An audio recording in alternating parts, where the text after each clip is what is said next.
The Silent Messenger. The Deep Space Monitoring Station, Horizon's Edge, drifted silently through the void, its sensors sweeping across the cosmic darkness like digital eyes searching for secrets.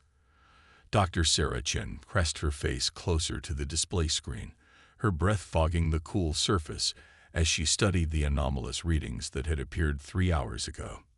"This can't be right," she whispered, fingers dancing across the control panel. The signal was unlike anything in their databases. It wasn't random cosmic noise or the familiar hum of pulsars.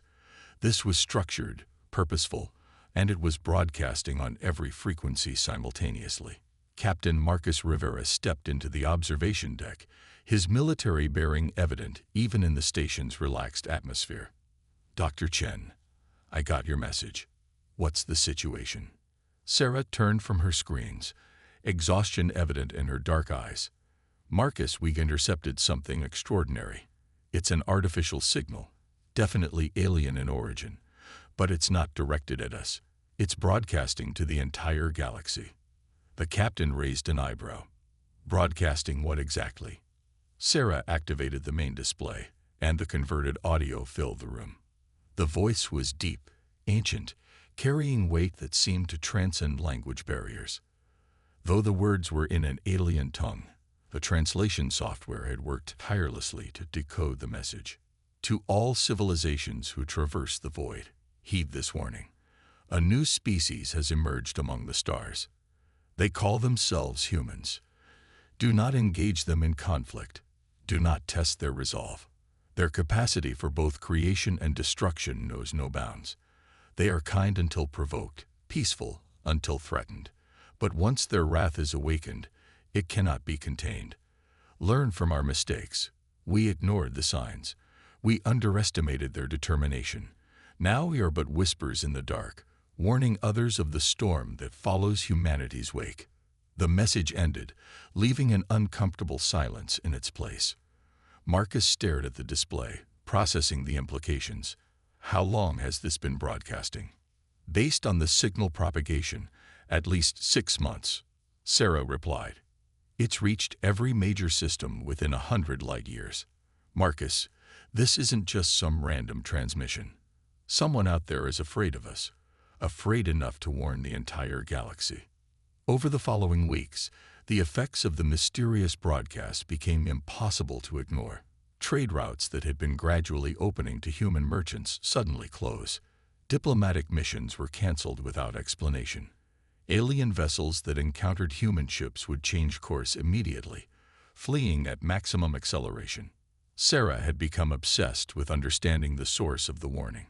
She spent sleepless nights analyzing the signal's origin point, following the faint trail back through space.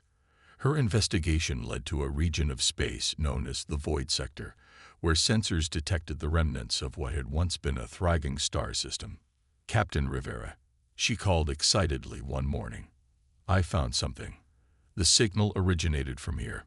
She pointed to a section of space that appeared empty on most scans, but deep analysis revealed the scattered debris of multiple worlds. Marcus studied the data with growing concern. What happened to them? Unknown. But based on the atomic signatures in the debris, this system was destroyed approximately 2,000 years ago. Whatever sent that warning has been dead for millennia. The mystery deepened when they discovered that the warning wasn't being broadcast by living beings at all.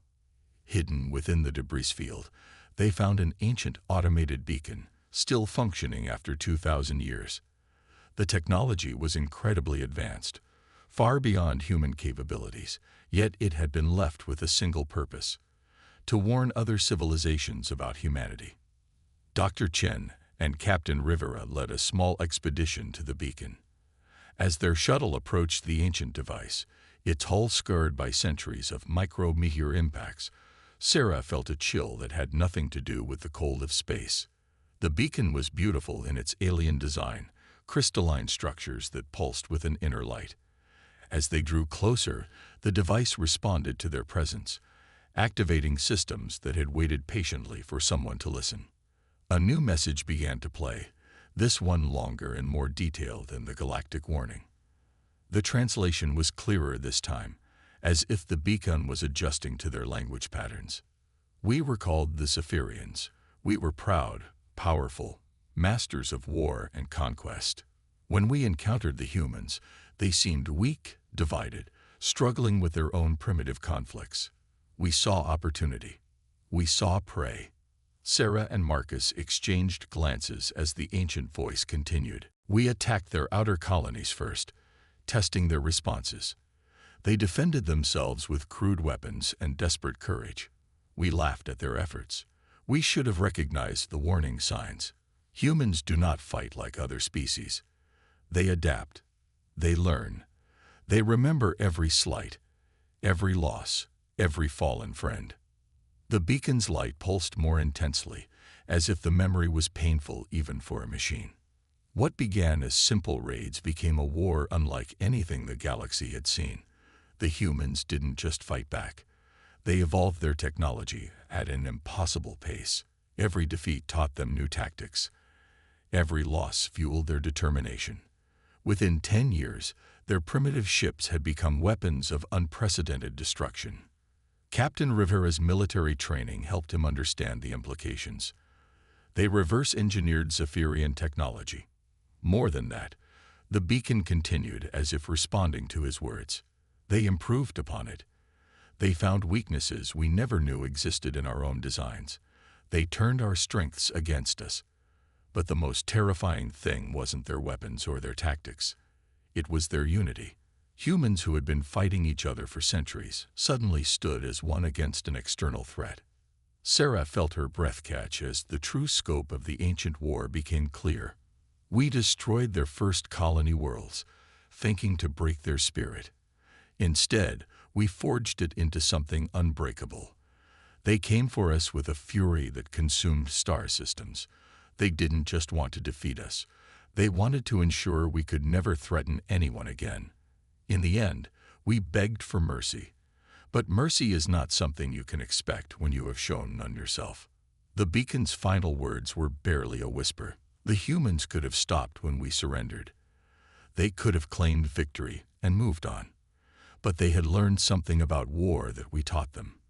Sometimes, peace can only be achieved through the complete destruction of those who threaten it. They didn't just defeat us. They erased us from existence, leaving only this beacon as testimony to their terrible resolve. As the message ended, a new understanding settled over Sarah and Marcus. The warning hadn't been meant to protect aliens from humanity. It had been meant to protect humanity from becoming what the Zephyrians had forced them to become. Dr. Chen, Marcus said quietly, "What have we learned about ourselves?" Sarah stared at the ancient beacon, its crystalline surface reflecting the distant stars. "We've learned that we have the capacity for both great compassion and terrible vengeance. The question is, which path will we choose?" The beacon began to pulse with a new pattern, and another message emerged. This time, the voice was different, younger, more familiar. It was speaking in perfect English. If any human hears this message, know that your ancestors faced a choice after the Zephyrian War. They chose to hide the truth, to let the galaxy think you were naturally fierce warriors rather than beings who had been pushed to the brink. They wanted to protect you from the knowledge of what you were capable of becoming. Sarah realized she was listening to a message from the human survivors of that ancient war. We hope that future generations will be wiser than we were. We hope they will find ways to be strong without becoming monsters. The galaxy fears you now, not because of what you are, but because of what we became. Use that fear wisely. Let it protect the peace rather than shatter it. As their shuttle returned to the horizon's edge, both Sarah and Marcus understood that they carried more than just scientific data. They carried the weight of humanity's hidden history and the responsibility for its future. The galaxy was watching, waiting to see what kind of species humanity would choose to become. The ancient warning continued to broadcast, a constant reminder that power without restraint leads only to destruction. But perhaps, Sarah thought as she looked out at the stars, there was another path forward. Perhaps the real test wasn't whether humanity could inspire fear, but whether they could inspire hope. The price of wrath. 6 months after the discovery of the Zephyrian beacon, the political landscape of human space had changed dramatically. The revelation of humanity's hidden past had sparked debates in every council chamber and military academy. Some argued for isolation, believing that contact with other species only led to conflict. Others pushed for aggressive expansion, claiming that the galaxy's fear proved human superiority. Dr. Sarah Chen found herself at the center of these debates, her scientific expertise making her one of the most consulted voices on xenobiology and interspecies relations. She had established a research station near the Zephyrian beacon, studying not just the technology, but trying to understand the psychology of a species that had chosen to warn the galaxy about their own destroyers. Captain Marcus Rivera had been promoted to admiral, tasked with developing new protocols for human expansion into contested space. His fleet, the first expeditionary force, was equipped with technology reverse-engineered from the Zephyrian beacon, weapons that could shatter planets and shields that could deflect stellar radiation. The test of humanity's character came sooner than anyone expected. The Krell Consortium, a loose alliance of aggressive species from the galactic rim, had decided that the ancient warning was nothing more than psychological warfare. They believed that humanity was using fear as a weapon to claim territory without fighting for it. Their logic was simple. If humans were truly as dangerous as the warnings suggested, why hadn't they already conquered the galaxy? Admiral Rivera received the first reports of Krell activity in the Procyon system, where a small human research outpost was studying stellar formation.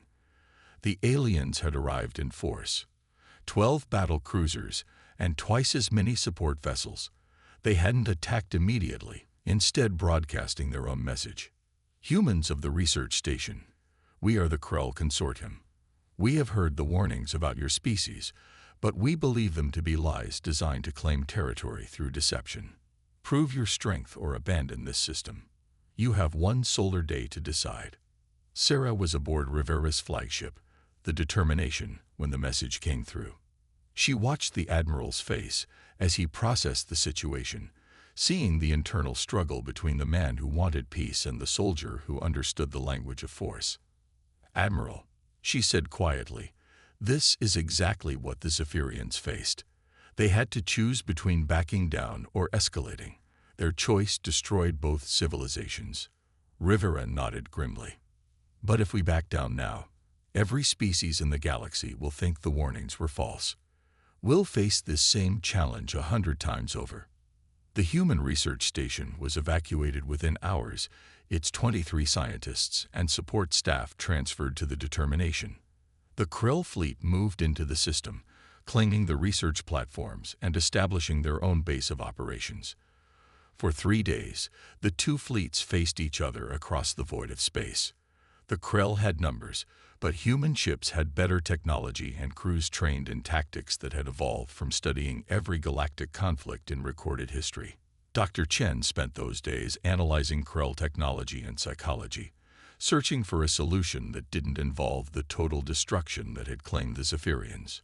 She discovered that Krell society was built on concepts of honor and strength, but their definition of strength was purely physical.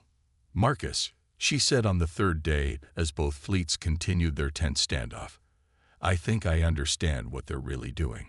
This isn't about territory. It's about testing the warnings. They need to know if humanity is truly as dangerous as the beacon claims. Admiral Rivera considered this.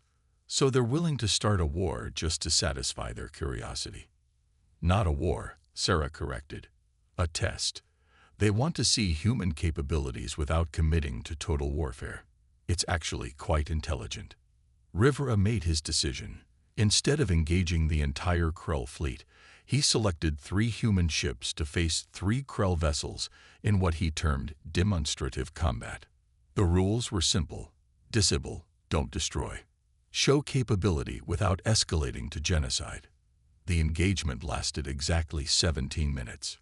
Human tactical superiority became evident within the first minute. The Determination's escort ships moved with precision that seemed impossible to the watching Krell. They anticipated enemy movements, countered strategies before they were fully deployed, and demonstrated weapon accuracy that bordered on supernatural. The first Krell ship was disabled by precision strikes that took out its engines and weapons while leaving life support intact. The second tried to retreat but found its path blocked by a human ship that had somehow predicted its escape route.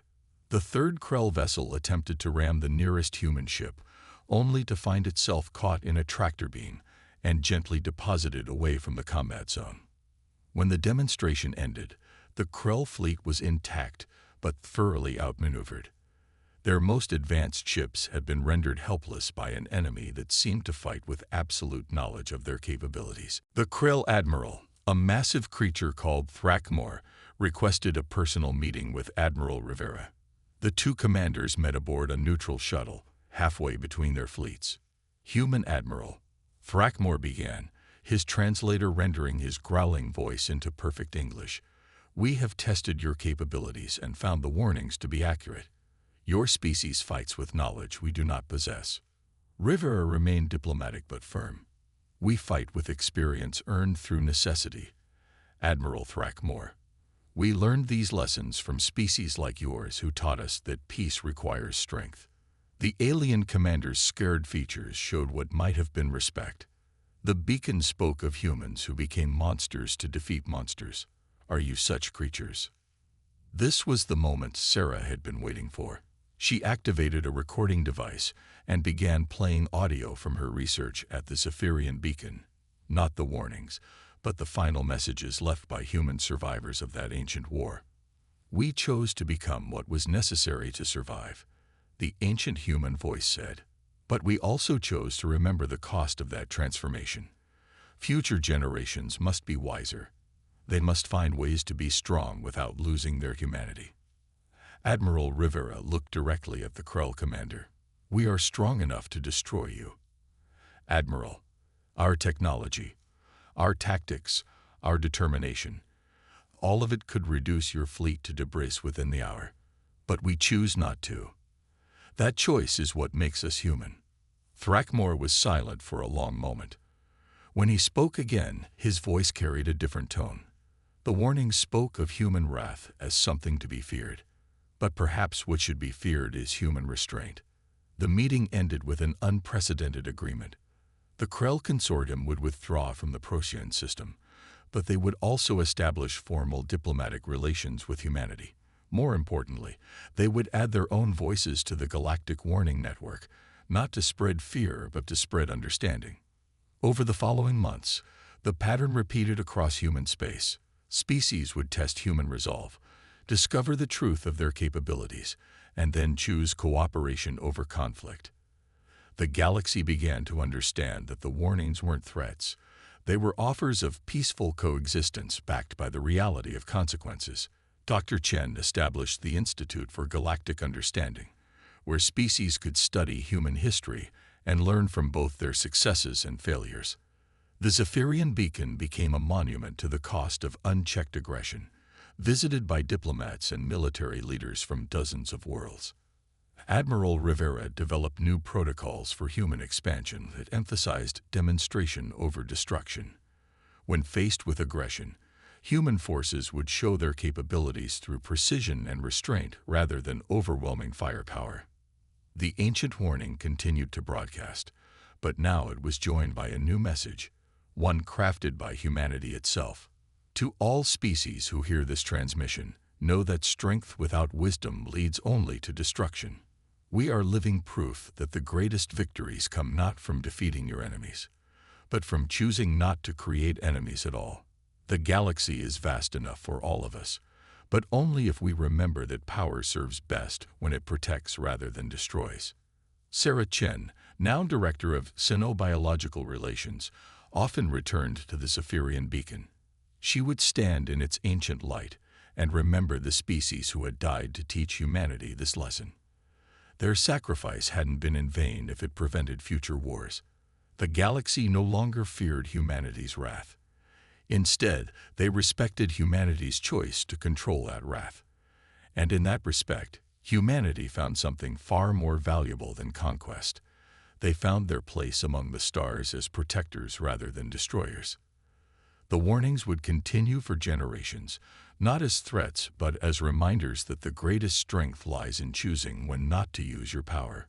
Humanity had learned the hardest lesson of all, that true victory comes not from defeating your enemies, but from never having to fight them in the first place. In the end, the Zephyrians' greatest gift to the galaxy wasn't their warning about human capabilities. It was their example of what happened when those capabilities were used without restraint. And humanity, having learned that lesson, chose to write a different ending to their story among the stars.